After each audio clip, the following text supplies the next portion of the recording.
Hey everyone, welcome back to the waiting room. I'm your host, AJ Iglesias. I've been trying to live with all the things that life's been handing me. Today we are here at the Tiniest Bar in Texas, where they host their Tuesday and Thursday comedy open mic that hasn't missed a day in 5 years, making it one of the most consistent and longest running mics here in Austin, Texas. Let's go inside and talk to some of these comedians. Let it be, if you just let it be, if you just All let right, everybody, welcome back to the waiting room. Who am I here with today? Leslie Childs. Leslie, man, nice to have you on the show. Just to start things off, man, how long have you been doing stand-up here in Austin? I've been doing this now off and on almost 3 years. Yeah. Did you start here in Austin? Yes, I did. Oh, nice. So what made you start in Austin rather than another large comedy city, whether it be New York or LA? I was really high listening to Joe Rogan and was like, fuck it, let's go. How would you say the scene has changed within that 3 years? Do you think it's changed for the better, or do you think it's changed for the worse? Do you think we have too many comics? I think it's flooded by a lot of people who are confused. Yeah. Can you elaborate on that? What do you mean by confused?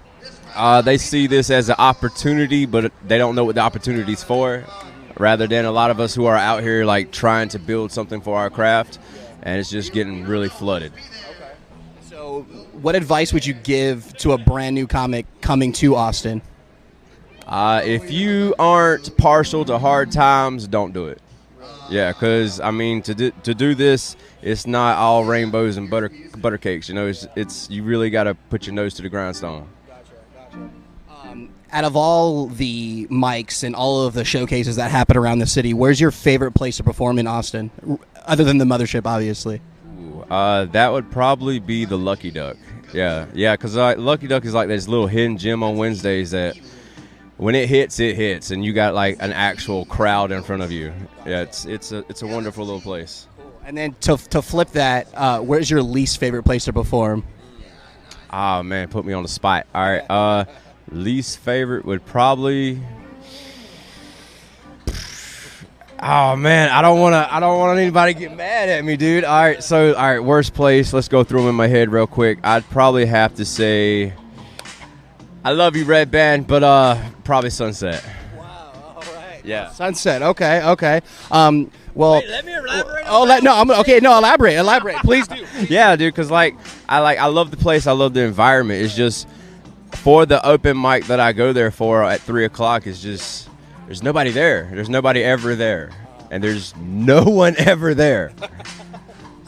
Because of the lack of the audience, it's more like you like the club, but there's never any people there. Yeah, There's never anybody. But it is a good place to just loosen up, I guess. But I mean, as far as where you get the most bang for your buck, I'd have to put that one at the bottom. Well, Leslie, man, thank you for being on the show, man. I greatly appreciate it. Where can we find you, like, online, and where can we find you in Austin? Any Reddit hate mail, you can find me at With My Comedy 101. That's all one word on all social media. Sweet, man. Thank you so much. I appreciate it. Yeah, dude. Thank you for your time. All right, welcome back to the waiting room. Who am I here with today? Sherry Visegi. Shay, nice to meet you. How long have you been doing stand-up here in Austin? Since May of 2023, so 2 years and a couple of months.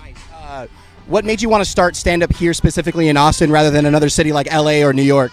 Well, my family was here and I was living in LA, and it was time to leave because the pandemic happened. I couldn't forward my acting career and I moved here, and then I decided to step into stand-up comedy. Stand-up didn't bring me here.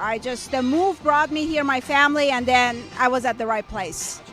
How would you say acting and stand-up differ? Do you think stand-up's a lot easier than acting, or do you think acting is a lot easier than stand-up? I think with the stand-up, you can kind of take things into your own hands and have a little bit of control over your life. With the acting, you have to kind of wait unless you're going to produce your own, short films or whatever. Yeah. So you said you've been here since 2023, and obviously the scene has grown exponentially. Do you think it's grown for the better, or do you think it's worse? I personally think it's a little bit oversaturated, and everybody's coming up with, showcases and whatnot, and they want to charge money. And unless you go into Mothership, doesn't seem like people want to spend a lot of money on other comedies. Unless you go outside of the, circle of Austin, then there's a little bit of hope to make a little bit of money. What is your joke writing process like? Can you give us like a Cliff Notes version of that? Sure. I'm a little bit silly, because I start talking to myself, or I see something, I'm like, well, look at the way she's, talking, or look at that. And then things start to download for me, and I write it down, and then when it's time to actually write, I expand on those jokes. Or sometimes something comes up, I'm like, what is my angle on that? Because I'm from Iran, the Middle East, so I do a lot of comparisons in my head, and I seem to find a lot of like funny premises when I do the comparisons. So out of all of the oversaturated shows and mics here in Austin, where's your least favorite place to do a mic or a showcase? Least favorite? The places that have cock-blocked me, and I won't mention where. Is that many places that have cock-blocked you?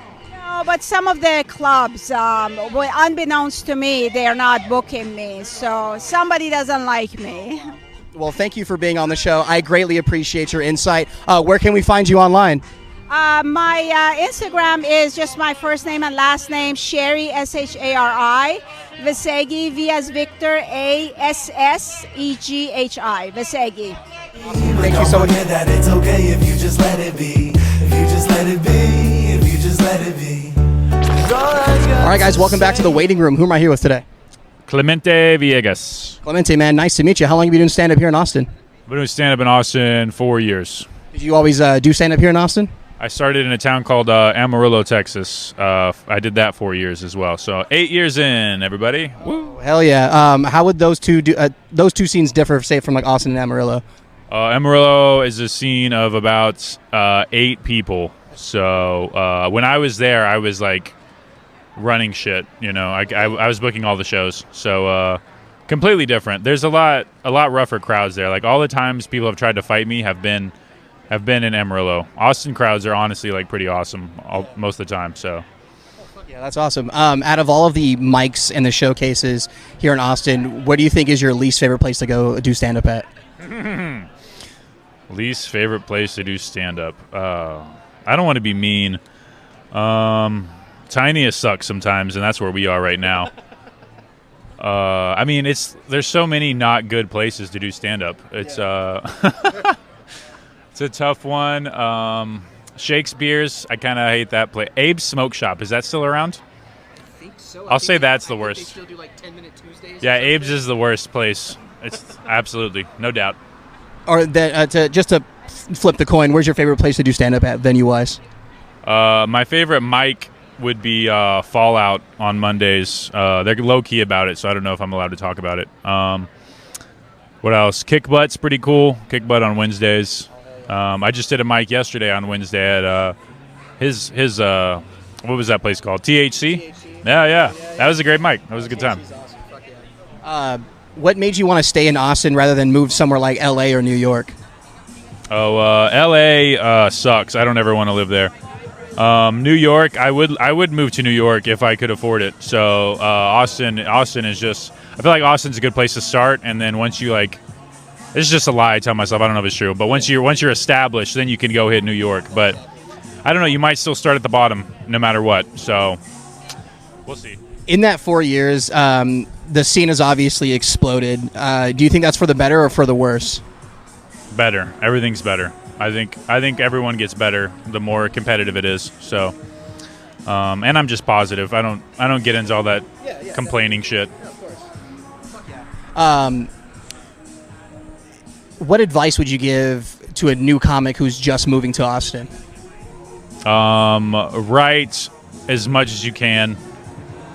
Perform as much as you can. Don't quit. Clemente, thank you for your time. I appreciate it. Where can we find you on online? Clemente's Corner everywhere. I know I ain't perfect and nobody said I had to be. I've been trying to live with all the things. Welcome back to the waiting room. Who am I here with today? Benjamin Dalkey. Benjamin, man, thanks for being on the show. We appreciate your time. How long have you been doing stand-up here in Austin? About a year now. So have you always done stand-up in Austin, or did you start here? No, I started in Virginia. How is the scene in Virginia compared to Austin, you would say? It was a lot smaller, but I would say, honestly, the crowds were a lot better. Really? Why would you say the crowds are better in Virginia rather than Austin?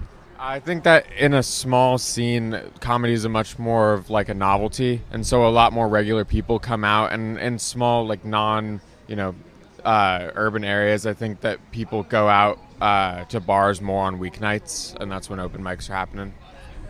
Well, what made you come to Austin and do stand-up rather than going to like a bigger city like New York City or LA?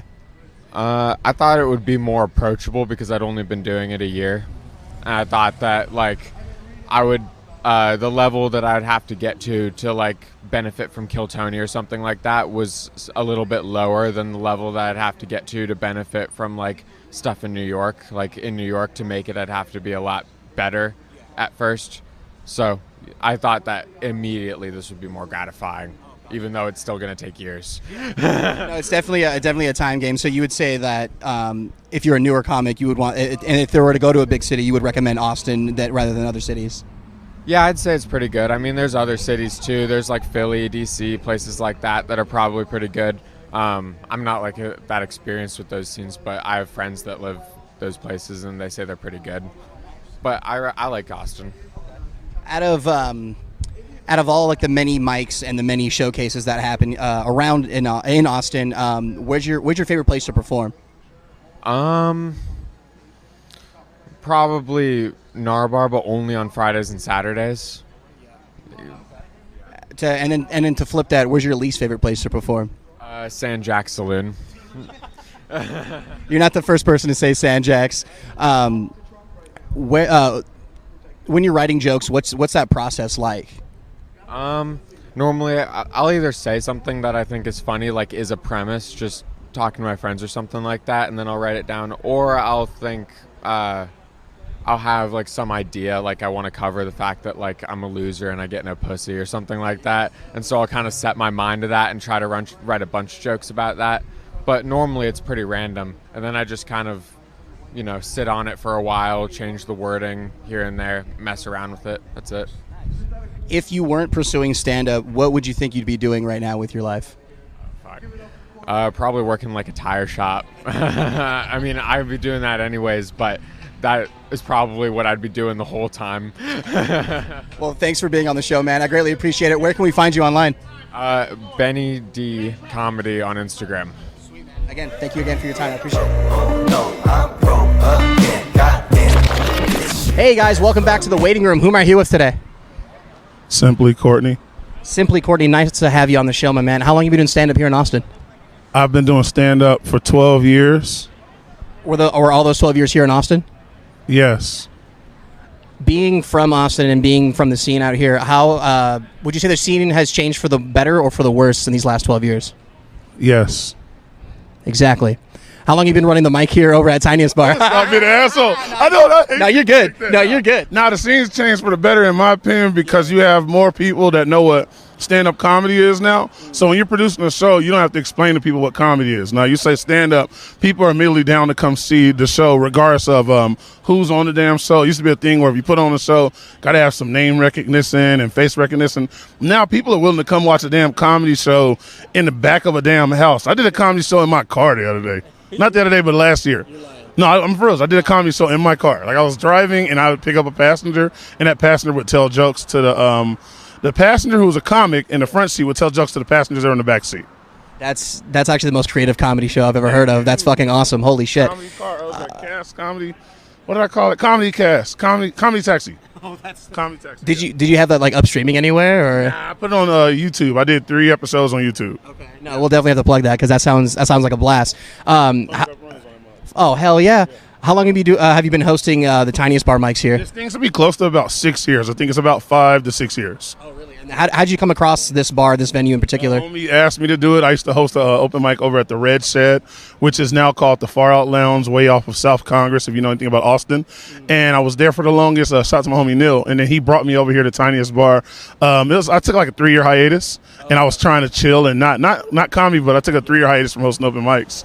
And he was like, "Hey man, you want to come host my open mic at Tiniest Bar?" And I was like, "No," because I like my freedom, dog. And like I didn't want to give up one day of my week. Now, believe it or not, I'm here upwards of 3 times a week because we have a Tuesday and a Thursday, which we're doing right now, and we also have a Saturday showcase as well. Oh, wow. But it's the love of the game is what got me here and is what's kept me here now. And meeting new guys, new comics, people, whether they're new to comedy or just new to the scene, they show up here and this place is welcoming. And so that's why I continually do this mic. And a lot of times I'm not sure if people are going to show up, and then every freaking week I'm always surprised by the turnout. And then there's always a crop of new people that show up, and they're always telling me, yeah, so-and-so told me to come to this mic if I came to Austin. And so we're doing something right where it doesn't matter where people are at, they're being told to come to Tiniest Bar. And it's not something that has everybody here at, but it is something that has a lot of people. But it's enough time that I think you can wait and you can feel like you're not here all freaking evening. Because we start at 7:30, sign up, and we start telling jokes right at 8 o'clock. We're done at 10 o'clock because of the noise ordinance, but we damn near get about 30 people every freaking, showcase. Or not showcase, freaking open mic. I'm over here thinking about, like, the damn Saturday showcase, and I have a million other showcases going on right now. But, yeah, Tuesday and Thursday come to the Tiniest Bar open mic. But more questions. Yeah. Being from Austin, what has kept you here rather than going to LA or New York, like another big comedy city? Because everything came here. There was a time where you did have to make the move to either LA if you're trying to be famous or New York if you're trying to get good. You can walk through. It makes it look more real. But now you have so much industry that comes through here. For a person in my position that wants to kind of be a road dog and travel out abroad, I use this as my home base, and I satellite out to a bunch of different locations. So I'll go out and perform in other places in the country, and then I'll come back home. One of my favorite things is to go tell jokes for a week or two in a different part of the damn country and experience things that I've never experienced here in Texas. Then I bring those experiences, those thoughts, those lessons all back here, and I apply them here. Being a 12-year veteran, what advice would you give it to a new stand-up comedian who's moving here to Austin for the first time? Stop moving here, damn it! No, I'm joking. If you're new, if they're moving, if they're thinking of moving or they're moving here, hit the ground running, show up and do open mics, and don't stay in one spot. Don't stay in one spot. That's the biggest one. Whether it's Anderson Mill pub up north on Tuesdays, it's here, or it's not far out. I think there's Little Woodrow's, I think, is a Monday mic, if I remember correctly. Do that stuff. I know the easiest thing is to stay on 6th Street and try to do all of that stuff because you want to try to get in line around all those people. But, man, branch out. That's the biggest thing I tell you. When you come here, branch out. If you don't have to live in your car, don't do it. Highly would not recommend that. I thankfully have never experienced that. But I would say if you can hit the ground running, go out as many nights as you can when you first get here, and you'll meet everybody that you need to meet. But there's no such thing as everybody that you need to meet. You need to just show up and just meet people. Be open. Yeah. Well, Courtney, thanks for being on the show, man. I agree. like Super short, super quick. Where can we find you, like on social media? Oh, shit, I gotta stay here. All right, so y'all can find me at, so my production company is Simply Haha. That's SYMPLY. So SYMPLYHAHA, Simply Haha on Instagram or simplyhaha.com. You can find me personally at I Am Simply Courtney. That's IAMSYMPLYCOURTNEY. Check me out. I don't know if you're telling me to do something or, oh, you playing with your own ears? The damn cameraman doing shit to his ears, man, got me scared. But no, man, you can find me always here at Tiniest Bar on Tuesdays, Thursdays, and Saturdays. If I'm not here, somebody else here is holding it down. Thank you again. I appreciate your time. So Thank you. far, so good. I know I ain't perfect and nobody said I had to be. I've been trying to live with all the things that life